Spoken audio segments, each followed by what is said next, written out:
Center for Marine Living Resources and Ecology, Ministry of Earth Sciences, Cochin University of Science and Technology, Kerala University of Fisheries and Ocean Studies, St. Albert's College, Indian Coast Guard Unit, Haritha Karmasena, Elankunnapuzha ഗ്രാമപഞ്ചായത്ത് എന്നിവയുടെ സംയുക്താഭിമുഖ്യത്തിൽ Puthuvype beach ശുചീകരിച്ചു. ബീച്ചുകളും തീരപ്രദേശങ്ങളും വൃത്തിയുള്ളതും സുരക്ഷിതമാക്കുക എന്ന ലക്ഷ്യത്തോടെ ആരംഭിച്ച പരിപാടി എളങ്കുന്നപ്പുഴ ഗ്രാമപഞ്ചായത്ത് president Rasikala Priyaraj ഉദ്ഘാടനം ചെയ്തു. പണ്ടൊക്കെ ഇങ്ങനെ ഒരു ദിനാചരണം എന്ന് പറയുന്നത് നമ്മളൊരു കേവലം അത് ആചരിച്ചു പോകുന്നൊരു ആ ദിവസം നമ്മൾ ഒത്തുകൂടി ചെയ്യുന്ന ഒരു കാര്യം മാത്രമായിരുന്നു. ഇന്നിപ്പോൾ അതിൽ നിന്നൊക്കെ വ്യത്യസ്തമായിട്ട് നമ്മൾ ഈ ദിനാചരണങ്ങളുടെ ഇമ്പോർട്ടൻ്റ് ഓരോ കൊച്ചുകുട്ടിക്ക് പോലും മനസ്സിലാവുന്ന രീതിയിലാണ് പ്രകൃതി ഓരോ ദുരന്തങ്ങളും നമ്മളെ ഏൽപ്പിച്ചുകൊണ്ടിരിക്കുന്നത്. എന്നറിയാം, നമുക്കിന്ന് ലോക സമുദ്ര ക്ലീനപ്പ് ദിനമാണ്. അപ്പോൾ സമുദ്രങ്ങൾ എന്ന് പറയുന്നത് നമ്മുടെ ഒരു ആവാസ വ്യവസ്ഥയുടെ ഏറ്റവും ഇമ്പോർട്ടൻ്റ് ആയിട്ടുള്ളൊരു ആവാസ വ്യവസ്ഥ കൂടിയാണ്. അപ്പോൾ നമുക്ക് ചുറ്റുമുള്ള ഏതൊരു ആവാസ വ്യവസ്ഥയ്ക്കും ഉണ്ടാകാവുന്ന കോട്ടങ്ങൾ അതും നമ്മുടെ ജീവനെയും നമ്മുടെ ജീവിതവും എത്രത്തോളം ബാധിക്കുമെന്ന് നമ്മൾ ഓരോരുത്തരും ഇന്നിപ്പോൾ ഓരോ അനുഭവങ്ങളിലൂടെ നമുക്കത് മനസ്സിലാക്കി കഴിഞ്ഞു. ക്ഷേമകാര്യ standing committee chairman advocate Ligeesh Xavier, വാർഡംഗം Joy, ICC 2024 chief coordinator and scientist doctor Rasheed, Puthuvype coordinator C Vasu, CMLRE under secretary PG Dhanesh, മറ്റ് ശാസ്ത്രജ്ഞർ, പ്രൊജക്ട് ശാസ്ത്രജ്ഞർ, സ്റ്റാഫ്, കുസാറ്റ്, കുഫോസ്, സെന്റ് ആൽബർട്ട്സ് കോളേജ് അംഗങ്ങൾ എന്നിവർ ചടങ്ങിൽ പങ്കെടുത്തു.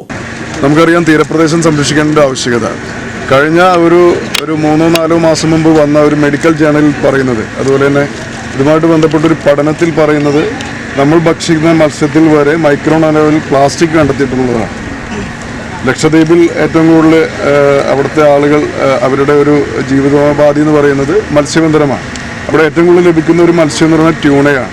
ഈ ട്യൂണയിൽ നിന്ന് കഴിഞ്ഞ ഒരു 3 മാസം മുമ്പ് അടുത്തൊരു പഠനത്തിൽ പറയുന്നത് ആ മത്സ്യത്തിൽ വരെ മൈക്രോൺ അളവിൽ പ്ലാസ്റ്റിക് കണ്ടെത്തിയിട്ടുണ്ട്. നമുക്കറിയാം, തീരപ്രദേശത്ത് ഉൾപ്പെടെ ക്യാൻസർ പോലുള്ള രോഗങ്ങൾ വളർന്നു പന്തലിക്കുന്ന അല്ലെങ്കിൽ കൂടുതൽ ആളുകളിലേക്ക് വരുന്നതിൻ്റെ ഒരു സാഹചര്യം കൂടി പഠനത്തിന് വിധേയമാകുന്നുണ്ട്.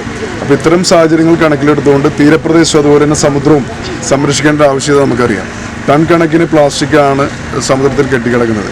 അപ്പോൾ ഹരിതകർമ്മസേന പോലുള്ള സംവിധാനങ്ങളുടെ പ്രാധാന്യം നമ്മൾ മനസ്സിലാക്കണം. So as you know that we are also a signatory of UN Assembly regarding to protect the coast as well as the marine resources in and around our country, our areas. So you all know that around 7,500 kilometers of our coastline, including our territories like islands, Andaman as well as Lakshadweep Islands.